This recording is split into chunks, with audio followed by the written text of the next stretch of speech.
Hello everyone, সবাইকে স্বাগতম আজকের আমার ভিডিওতে। আজকে আমি আলোচনা করব অটোক্যাড 2007 এর টুলবার সম্পর্কে। আজকে আমি ড্র টুলবার সম্পর্কে আলোচনা করব।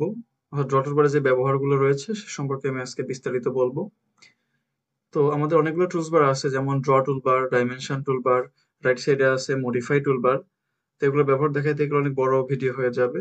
সো আমি আলাদা আলাদা ভাবে ভিডিওগুলো তৈরি করব, যে কারণে আজকের বিষয়বস্তু হবে শুধুমাত্র ড্র টুলবার সম্পর্কে। তো ড্র টুলবার অনেক সময় এখানে নাও থাকতে পারে লেফট সাইডে। যদি ড্র টুলবার এখানে না থাকে, যে কোনো টুলস বারের উপরে রেখে আমরা রাইট বাটন ক্লিক করলে আমাদের ড্র টুলবার চলে আসবে। এখানে অনেকগুলো অপশনস আছে। দেখা গেল আমার এরকম ড্র টুলবারটা এখানে নাই, এখন আমি এটাকে আনার দরকার এই লেফট সাইডে। এটার জন্য যে কোনো টুলস বারের উপরে রেখে আমি রাইট বাটন ক্লিক করলে এখানে যেটা দরকার সেটার উপরে টিক মার্ক করে দিব, তাহলে আমার এখানে চলে আসবে ড্র টুলবার। এখানে চলে আসছে ড্র টুলবার। এখানে জাস্ট আমরা লেফট সাইডে একভাবে বসায় দেই।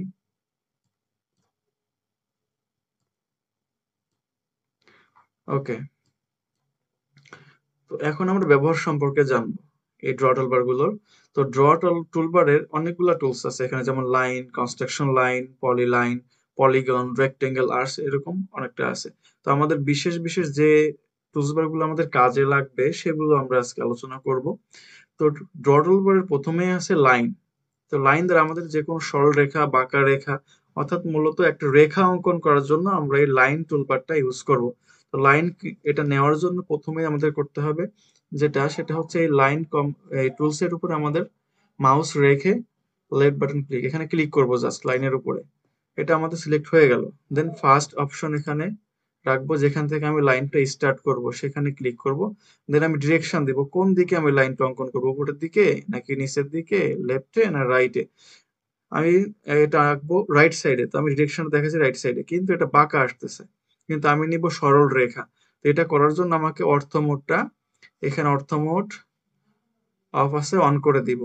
অর্থ মোডটা আমরা অন করে দিব। এর জন্য কি করা লাগবে, ফাংশন F8, যদি ল্যাপটপ হয় ফাংশন F8, আর পিসি হলে কিবোর্ডে সরাসরি F8 কি প্রেস করলে এটা এই যে সরলরেখা হয়ে গেল, এখন আর বাঁকা রেখা আসবে না। তো এখন আমি ডান দিকে ধরো 10 ফিট নিব লাইনটা।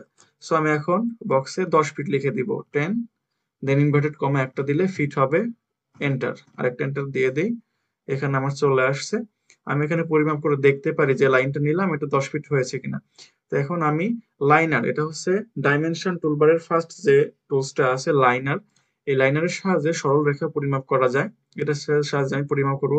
এর জন্য ক্লিক করলাম, দেন এই যে লাইনটা পরিমাপ করব তার ফার্স্ট পয়েন্ট, দেন লাস্ট পয়েন্ট, এখন এই যে উপরে রেখে ক্লিক করি, দেন এই যে 10 ফিট দেখাচ্ছে, তার মানে আমাদের এটা ঠিক আছে। এখন যদি আমরা বাঁকা রেখা নিতে চাই সেক্ষেত্রে কি করব, একইভাবে লাইন কমান্ডের সাথে আমরা বাঁকা রেখাও নিতে পারি। এখানে ক্লিক করলাম, দেন ফার্স্ট পয়েন্ট, এখন বাঁকা আসবে না, কি কারণে, আমাদের অর্থ মোড এখানে অন করা আছে। দেন আবার আমরা যদি ফাংশন F8 কি প্রেস করি তাহলে এটা বাঁকা চলে আসবে। তো আমার যতটুকু দরকার যেদিকে বাঁকা, ধর আমি এই পর্যন্ত নিলাম, এখানে আমার বাঁকা রেখা হয়ে গেল। বাঁকা রেখা পরিমাপ করা যাবে, সেটার ক্ষেত্রে আমরা এই লাইনারটা ইউজ করতে পারবো না, এটা সরলরেখা পরিমাপ করার জন্য। এরপরে যেটা আছে অ্যালাইন্ড, এই অ্যালাইন টুলের সাহায্যে আমরা বাঁকা রেখা পরিমাপ করতে পারি। সো এখানে ক্লিক করব, দেন ফার্স্ট পয়েন্ট, দেন লাস্ট পয়েন্ট, এটা আছে 7 ফিট 6 ইঞ্চি। সো এরকম আমরা লাইন আঁকতে পারি। এটা গেল আমাদের লাইন কমান্ডের কাজ। তো লাইন কমান্ডের পরে আমাদের যেটা আছে সেটা হচ্ছে কনস্ট্রাকশন লাইন। এটা হচ্ছে মূলত অসীম রেখা অঙ্কন করার জন্য আমরা যে পেজের লিমিট সেট আপ করছি। তো আমরা এটা যদি নেই, আমি একে দেখাই, জাস্ট ফার্স্ট পয়েন্ট ক্লিক করলাম, ডিরেকশনটা এটা কি ভার্টিক্যালি থাকবে নাকি হরিজন্টালি, আমি অর্থ মোডটা অন করে অফ করে দিই, F8 কি প্রেস করে দিলাম, তাহলে এখন সরল রেখা আসবে। যদি ভার্টিক্যালি নেই, ভার্টিক্যালের দিকে যা ডিরেকশনটা চেঞ্জ করব, হরিজন্টালি আমি ভার্টিক্যালি নিলাম, এন্টার। এন্টার বাটন এবং স্পেস বাটন দুইটাই এন্টারের কাজ করবে। তো আমি স্পেস বাটন ক্লিক করলাম, তাহলে এন্টার হয়ে গেল। এটা আমার পেজ যত বড় আছে আমার এই লাইনটাও তত বড়ই আসবে, অর্থাৎ অসীম রেখা যতদূর যাবো ততদূর পর্যন্ত এই রেখা আমাদের দেখাবে। সো আমাদের যদি অসীম রেখা অঙ্কন করার প্রয়োজন হয় সেক্ষেত্রে আমরা এই কনস্ট্রাকশন লাইন অঙ্কন করব। দেন এরপরে যেটা আছে থার্ড টুলস, সেটা হচ্ছে পলি লাইন। এটা হচ্ছে অবিচ্ছিন্ন লাইন যদি আমাদের অঙ্কন করতে হয় সেক্ষেত্রে আমরা পলি লাইন অঙ্কন করব। কিরকম? যেমন আমি এখানে একটানা লাইন অঙ্কন করতেছি, এন্টার। এখন যখন এটা এর উপরে রাখবো, মাউস রাখবো, এটা ফুল একটা লাইন দেখাবে, অবিচ্ছিন্ন লাইন দেখাবে, আলাদা আলাদা দেখাবে না। আবার যদি আমি লাইন কমান্ডের সাহায্যে এটা আঁকতাম, লাইন কমান্ডের সাহায্যে যদি আঁকি আমি, এন্টার, তখন আমাদের প্রত্যেকটা বাহু আলাদা আলাদা দেখাবে। কিন্তু যখন আমার অবিচ্ছিন্ন রেখা নেওয়ার দরকার পড়বে, তখন আমরা এই লাইন দিয়ে দিয়ে নিতে পারবো না, তখন আমাদের নিতে হবে এই পলি লাইন দ্বারা, অর্থাৎ অবিচ্ছিন্ন লাইন যদি আমরা অঙ্কন করতে চাই, সেক্ষেত্রে আমরা এই পলি লাইন দিয়ে অঙ্কন করব। আবার এটাকে আবার বিচ্ছিন্ন যদি করতে চাই, সেক্ষেত্রে আমরা করতে পারি। সেক্ষেত্রে আমাদের এটা সিলেক্ট করতে হবে। এটা সিলেক্ট করে যদি এক্সক্লুড করি, এক্সক্লুড এক্স লিখে এন্টার, এন্টার, তাহলে এটা দেখো আলাদা আলাদা হয়ে গেল। আবার কন্ট্রোল জেড প্রেস করি, তাহলে আবার পূর্বাবস্থায় ফিরে যাবে অবিচ্ছিন্ন লাইন। অর্থাৎ অবিচ্ছিন্ন লাইন অঙ্কন করার জন্য আমরা যে টুলসটা ব্যবহার করব সেটা হচ্ছে এই পলি লাইন। এরপরে আছে পলিগন। এটা হচ্ছে আমাদের বহুভুজ অঙ্কন করার ক্ষেত্রে। আমরা যদি বহুভুজ অঙ্কন করতে চাই বা দরকার পড়ে, সেক্ষেত্রে আমরা এই পলিগনটা ইউজ করতে পারি। এর জন্য প্রথমে আমরা এখানে ক্লিক করব, ক্লিক করার পরে দেন ফার্স্ট পয়েন্ট ক্লিক, আগেই করবো না, আগে আমাদের এখানে লেখা আছে এন্টার নাম্বার অফ স্লাইডস, আমরা কয়টা স্লাইড নিব, কয়টা বাহু নিব। আমি একটা পঞ্চভুজ অঙ্কন করব, সো আমি এখানে বাহু সংখ্যা দিলাম 5, দেন এন্টার, দেন ফার্স্ট পয়েন্ট, এন্টার। এখন আমি এই যে মাউসটা একটু সরাইলে আমাদের একটা পঞ্চভুজ হয়ে গেল। 1 2 3 4 5, 5টা বাহু আছে। এরকম আমি বাহুর সংখ্যা বাড়াইতে পারি যতটুকু আমার দরকার। পঞ্চভুজ, ষড়ভুজ, অষ্টভুজ, যেটা দরকার সেটা অঙ্কন আমরা করতে পারি। এটা গেল হচ্ছে আমাদের পলিগনের কাজ। আবার এগুলো শর্টকাট কমান্ড আছে, যেমন লাইন এল লিখে, কমান্ড বক্স এল লিখে যদি এন্টার প্রেস করি, তাহলে লাইন চলে আসবে। পিএল লিখলে, সিএল লিখলে কনস্ট্রাকশন লাইন আসবে, পিএল লিখলে পলি লাইন আসবে, এরকম। এরপর আছে রেক্টেঙ্গেল। রেক্টেঙ্গেল মানে আয়তক্ষেত্র বা চতুর্ভুজ যদি আমরা আঁকতে চাই, সেক্ষেত্রে এই টুলসের সাহায্যে আমরা আঁকতে পারি। তো এর জন্য আমরা এখানে রেক্টেঙ্গেলে প্রেস করব, দেন ফার্স্ট পয়েন্ট, দেন ডিরেকশন দেখাবো আমি কোন দিকে অঙ্কন করবো, লেফটের দিকে, উপরের দিকে, নিচের দিকে, না রাইট সাইডে। যদি আমি রাইট সাইডের দিকে দিতে চাই, 20 ফিট বাই 10 ফিট আমি একটা রেক্টেঙ্গেল অঙ্কন করব। যদি মাপ দিয়ে করতে চাই, মাপ ছাড়া তো আমি এখানে ক্লিক করলে হয়ে গেল। যদি আমি মাপ দিয়ে করতে চাই, সেক্ষেত্রে রেক্টেঙ্গেলে প্রেস করে করতে পারি, অথবা REC লিখে এন্টার দিলেও রেক্টেঙ্গেল কমান্ড চলে আসবে। দেন ফার্স্ট পয়েন্ট, দেন ডিরেকশনটা দেখাইলাম।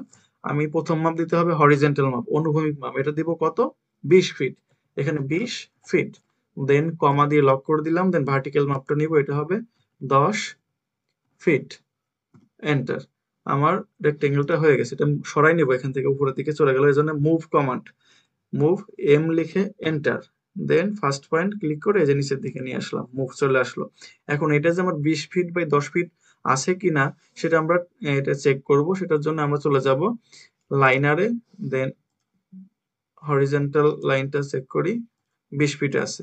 দেন আবার ভার্টিক্যাল লাইনটা চেক করব, এটা আছে 10 ফিট। তার মানে আমাদের রেক্টেঙ্গেল এটা ঠিক আছে, আমাদের পেজ সেটআপ ঠিক আছে, আমাদের যেটা অঙ্কন করলাম সেটাও ঠিক আছে। এরপরে যেটা আছে সেটা হচ্ছে আর্টস। আর্টস এটা হচ্ছে অর্ধবৃত্তাকার বাঁকা লাইন যদি আমরা তৈরি করতে চাই, সেক্ষেত্রে এটা করতে পারি। এটা হচ্ছে 3টা পয়েন্ট সিলেক্ট করা লাগবে আমাদের। ফার্স্ট পয়েন্ট, দেন মাঝের একটা পয়েন্ট যেখান থেকে আমাদের বাঁকাটা শুরু হবে, এইখানে নিলাম। দেন নিচের দিকে, আমি নিচের দিকে বাঁকা করতে পারি, উপরের দিকে বাঁকা করতে পারি। তো আমি নিচের দিকে বাঁকা করব, যে কারণে পরবর্তী পয়েন্টটা আমি সিলেক্ট করলাম, থার্ড পয়েন্ট। তাহলে যে বাঁকা আর্টস চলে আসছে, এরকম আর্টস অঙ্কন করতে পারি। দেন এরপর ইম্পর্টেন্ট একটা প্রসেস সার্কেল, এখানে ক্লিক করেও ফার্স্ট পয়েন্ট দিয়ে আমরা সার্কেল অঙ্কন করতে পারি, অথবা সি লিখে যদি এন্টার প্রেস করি, তারপরে ফার্স্ট পয়েন্ট ক্লিক করলাম, মাউসটা একটু সরাইলাম, এই যে চলে আসছে, এখানে বৃত্ত চলে আসছে। আমরা ডায়ামিটারের মাপ দিয়ে ওইগুলা করতে পারি। তো এটা গেল আমাদের সার্কেলের কাজ। টুলসের কাজ শিখবো, সেটা হচ্ছে ক্লাউড। এটার নাম হচ্ছে রিভিশন ক্লাউড। এটা বিভিন্ন সিম্বল অঙ্কনের ক্ষেত্রে আমরা ইউজ করতে পারি। যেমন এই যে মেঘের মতো দেখাবে, যেগুলোর নাম হয়েছে এটা ক্লাউড। এটা মেঘের মতো সিম্বল যদি আমরা দিতে চাই, অনেক সময় করতে হয়, সিম্বল অঙ্কন করার জন্য আমরা ক্লাউড অঙ্কন করতে পারি। জাস্ট এটাই, এটার আর কোনো কাজ নেই। এরপরে যেটা আছে সেটা হচ্ছে স্প্লাইন, আঁকা বাঁকা লাইন, একাধিক বাঁকা লাইন যদি আমরা তৈরি করতে চাই, সেক্ষেত্রে কার্ভ সহকারে, সেটার ক্ষেত্রে আমরা নিতে পারি first point, second point, third point, fourth point, একাধিক একাধিক আমরা নিতে পারবো, এন্টার। দিয়ে দিলাম, এই যে চলে আসছে। একাধিক বাঁকা লাইন যদি আমরা নিতে চাই একসাথে, সেটার ক্ষেত্রে আমরা স্প্লাইন ইউজ করতে পারি। এরপরে যেটা আছে এলিপস, এটা হচ্ছে ডিম্বাকার কোনো চিত্র যদি আঁকা লাগতে পারে, সেক্ষেত্রে আঁকা দরকার হলে আমরা এলিপসটা ইউজ করব। ডিম্বাকার বস্তু, এটা ক্লিক করলাম, দেন বৃত্তের মতো, এটাও সেম বৃত্তের মতো আঁকা লাগবে। ফার্স্ট পয়েন্ট, দেন মাস্টার সয়েলে সেকেন্ড পয়েন্ট, ফার্স্ট পয়েন্ট দিলাম, সেকেন্ড পয়েন্ট। দেন আমরা যদি এর দিকে বাড়াইতে চাই, এদিকে হবে, উপরের দিকে গেলে উপরের দিকে, ধরো আমরা এদিকে নিব, তাহলে আমরা যে ডিম্বাকার একটা বুঝতে পারি, লাস্ট পয়েন্ট সিলেক্ট করে দিলাম, তাহলে এটা ফিক্সড হয়ে গেল। তো এভাবে আমরা, এটা হচ্ছে এলিপস, এলিপস অঙ্কন করতে পারি। দেন এরপরে আছে হচ্ছে এলিপস আর্স, অর্থাৎ ডিম্বাকার আর্স যেটাকে বলা হয়, সেটা যদি আমরা নিতে চাই সেটাও নিতে পারি। এর জন্য এখানে ক্লিক করলাম, first point, second point, third point, enter.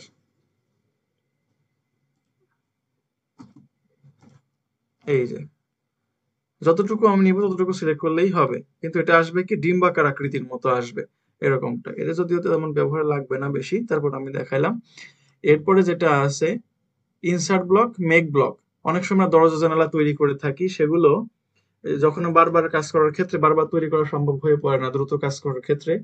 সেক্ষেত্রে যদি আমাদের একবার আমরা দরজা জানালা বা যে কোনো সিম্বল তৈরি করে সেভ করে রাখতে পারি, তো পরবর্তী কাজ করার ক্ষেত্রে সেগুলো আমরা ইনসার্ট করে সেখানে বসাইতে পারি। তো আমাদের এই ইয়াগুলা, ড্র গুলা যদি আমরা সেভ করে রাখতে চাই, সেক্ষেত্রে আমরা এই যে মেক ব্লক, এটা আমি পরবর্তীতে যখন আবার অন্য ভিডিওতে দেখাবো এটার কাজ, যে আমরা সিম্বল গুলা তৈরি করব যখন, তখন দেখাবো। সিম্বল গুলা তৈরি করে সেটা আমরা ওই ফাইলে সেভ করে রাখবো, যাতে পরবর্তী কাজের সময় আমরা সেটা আবার ইনসার্ট করতে পারি। তো এই দুটো টুলস এর কাজই হচ্ছে এটা। এটা হচ্ছে মেক ব্লক, ব্লককে সেভ করে রাখা। এটা হচ্ছে ইনসার্ট ব্লক, ওটা পুনরায় ব্যবহার করার জন্য ইনসার্ট করা কাজ। এরপরে যেটা আছে সেটা হচ্ছে ডট বা পয়েন্ট। কোনো পয়েন্ট নেওয়া যদি দরকার পড়ে, সেক্ষেত্রে ক্লিক করলেই পয়েন্ট হয়ে গেল। একাধিক পয়েন্ট নিতে পারি, বৃত্তের ক্ষেত্রে বা অন্যান্য ক্ষেত্রে পয়েন্টগুলো নিতে পারি। এটা আমি ডিলিট করে দিই, সিলেক্ট করলাম, ই লেখে এন্টার, ইরেজ হয়ে গেল, বা এখান থেকে ইরেজ বাটনে প্রেস করলে হবে। এগুলোর ব্যবহার আমি পরে দেখাবো। ডট গেল। এরপর হ্যাশ কমান্ড। হ্যাশ কমান্ড হচ্ছে কোনো সিম্বল দ্বারা ফিল আপ করা, কোনো ক্ষেত্রকে বা কোনো চিত্রকে সিম্বল দ্বারা ফিল আপ করার ক্ষেত্রে আমরা এই হ্যাশ কমান্ড ইউজ করে থাকি। তো ধরি আমরা যে আয়তক্ষেত্রটা, এটা আমরা একটা ইটের সিম্বল বা যেমন রাস্তার হেরিংবোন বন বা ব্রিক ওয়ালের সিম্বল দ্বারা ফিল আপ করবো। তো এর জন্য এখানে চলে যাব হ্যাশ কমান্ডে। এখানে প্যাটার্ন, প্যাটার্ন নামে অপশন আছে, এখানে ক্লিক করলে নামগুলা পাবো, অথবা এই থ্রি ডটে ক্লিক করলে আমাদের এখানে চিত্র সহকারে বিভিন্ন প্যাটার্নের চিত্র আসবে। এখানে আদার প্রেডিফাইন্ড নামে অপশন আছে, এখানে ক্লিক করলাম, দেন অসংখ্য এখানে সিম্বল আছে। তো আমি এখান থেকে হেরিংবোন বনটা সিলেক্ট করলাম, দেন ওকে। আর এখানে স্কেলটা, আমি এই স্কেলটা কত বড় করব না ছোট করব সেটা এখান থেকে আমরা সিলেক্ট করে দিতে পারি। আমি নিলাম এখানে 20 scale. Then at peak point, আমি কোন এরিয়ার মধ্যে দিব, এটা শুধুমাত্র আবদ্ধ ক্ষেত্রের মধ্যে হবে। এটা যেহেতু আয়তক্ষেত্র আবদ্ধ, এর মাঝে ক্লিক করলাম, এরিয়াটা নিয়ে নিছে, দেন ডাবল এন্টার, ডাবল এন্টার। এটা নিলাম, কিন্তু স্কেলটা অনেক বড় হয়ে গেছে, যে কোনো চিত্রটা অনেক বড় দেখাচ্ছে। এটা ছোট করার ক্ষেত্রে এর উপরে রেখে ডাবল ক্লিক, চলে আসছে। আমি স্কেলটা এখান থেকে কমাইতে পারি, 5 দিলাম স্কেল, 5 দিলাম, 5, দেন ওকে। এখন ছোট চলে আসছে এই সিম্বল, এটা হচ্ছে হ্যাশ কমান্ড। এখান থেকে আরো অনেক সিম্বল আছে, সেগুলো আমরা অ্যাড করতে পারি। এরপরে যেটা আছে সেটা হচ্ছে গ্রেডিয়েন্ট। যদি কালার ফিল করতে চাই, কোনো ক্ষেত্রকে কালার দ্বারা ফিল করব আমরা, সেক্ষেত্রে গ্রেডিয়েন্ট ইউজ করব। এর জন্য আমরা চলে যাব গ্রেডিয়েন্টে। এখান থেকে আমার যে কালারটা পছন্দ সেটা এখান থেকে নিতে পারি, ট্রু কালার থেকে। এখানে কালার বুকস আছে, তারপরে এখানে ইন্ডেক্স কালার আছে। ধরো আমি ইন্ডেক্স কালার থেকে যে কোনো একটা নিব, এখান থেকে আমি একটা গ্রিন কালারটা নিলাম, দেন ওকে। এখানে কালারটা আমি গাঢ় বা হালকা করে নিতে পারি, ডিপ বা লাইট করে নিতে পারি, এখানে করে নিলাম, এটা দিয়ে করতে পারি। দেন এখানে আমার যেটা চয়েস হবে আমি সেটা দিতে পারি, এখান থেকে আমি এইটা নিলাম। দেন অ্যাট পিক পয়েন্ট, আমি কোন ক্ষেত্রের মধ্যে দিব, আমি বৃত্তটাকে ফিল আপ করবো, তো এর মাঝে ক্লিক করলাম, এরিয়াটা নিয়ে নিল, দেন ডাবল এন্টার, কালার দ্বারা ফিল হয়ে গেছে। এটা হচ্ছে গ্রেডিয়েন্টের কাজ গেল। এরপরে যেটা আছে সেটা হচ্ছে রিজন, এগুলার কাজ আমি পরে দেখাবো যখন করব। এবার টেবিল, টেবিল হচ্ছে আমাদের যখন কোনো টেবিল দরকার হবে, টেবিল ইনসার্ট করার ক্ষেত্রে, সেক্ষেত্রে আমরা করবো, এখানে কলামের সংখ্যা আছে, ডাটা রোজ সংখ্যা আছে, চেঞ্জ করতে হবে। কলাম ধরুন আমরা 6টা নিব, করে দিলাম, ডাটা রোজ এখান থেকে বাড়াইতে কমাইতে পারি। দেন ওকে দিলে এই যে এখানে আমার চলে আসছে, এই যে টেবিল চলে আসছে, এর মধ্যে আমি চাইলে লিখতে পারি, প্রত্যেকটা ঘর আলাদা আলাদা এখানে সিলেক্ট হবে, এর মধ্যে আমি লিখতে পারি। এটা গেল টেবিলস এর কাজ। আর এরপরে লাস্ট একটা ইম্পর্টেন্ট টুলস আছে, এর নাম হচ্ছে মাল্টিলাইন টেক্সট। আমাদের জন্য যদি কোনো কিছু লেখার দরকার হয় সেক্ষেত্রে আমরা টুলসের সাথে লিখতে পারি। এর জন্য এটা ক্লিক করব, আর এটার নিচে আমরা লিখবো টেবিল। দেন এখানে একটা এরিয়াস লিখবো, কোন এরিয়ার মধ্যে আমি লিখবো। এখান থেকে এই যে ফার্স্ট ক্লিক, আমি বক্স নিয়ে নিচ্ছি একটা, টাইটেল এখানে টেক্সট বক্স, দেন লাস্ট পয়েন্ট দিয়ে দিলাম, একটা বক্স চলে আসে, আমি লিখবো এখানে টেবিল, TABLE, টেবিল। এই যে লেখার সাইজটা আমি চাইলে এটা কমাইতে বাড়াইতে পারি, সিলেক্ট অল দিয়ে বা সিলেক্ট করে নিয়ে এই যে 8 আছে এখান থেকে আমি ধরো 6 যদি লিখি, এখানে ছোট হয়ে যাবে, এখানে কমাইতে বাড়াইতে পারি। অথবা টেক্সট স্টাইল, যদি ফন্ট স্টাইল আমরা চেঞ্জ করতে চাই সেক্ষেত্রে এখানে চেঞ্জ করতে পারি।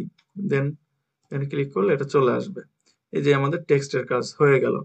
এখানে ডাবল ক্লিক করলে আবার যদি এডিট করার প্রয়োজন হয় ডাবল ক্লিক করলেই টেক্সটের উপরে আবার বক্সটা চলে আসবে। তারপর আমরা একটা সিলেক্ট করে নিয়ে আমরা এখান থেকে এই যে বোল্ড, ইটালিক, আন্ডারলাইন যেটা খুশি সেটা আমরা করতে পারি। দেন ওকে, চলে আসছে। তো মোটামুটি যেগুলা বললাম ড্র টুলবারের মধ্যে এগুলা খুবই ইম্পর্টেন্ট। এগুলা যদি আমরা প্রথমেই জানতে পারি তাহলে পরবর্তী কাজগুলো আমাদের জন্য সহজ হয়ে যাবে। আমি যেগুলো দেখালাম আশা করি সবাই মনোযোগ সহকারে এগুলা করবেন এবং ভালোভাবে প্র্যাকটিস করবেন। ধন্যবাদ সবাইকে।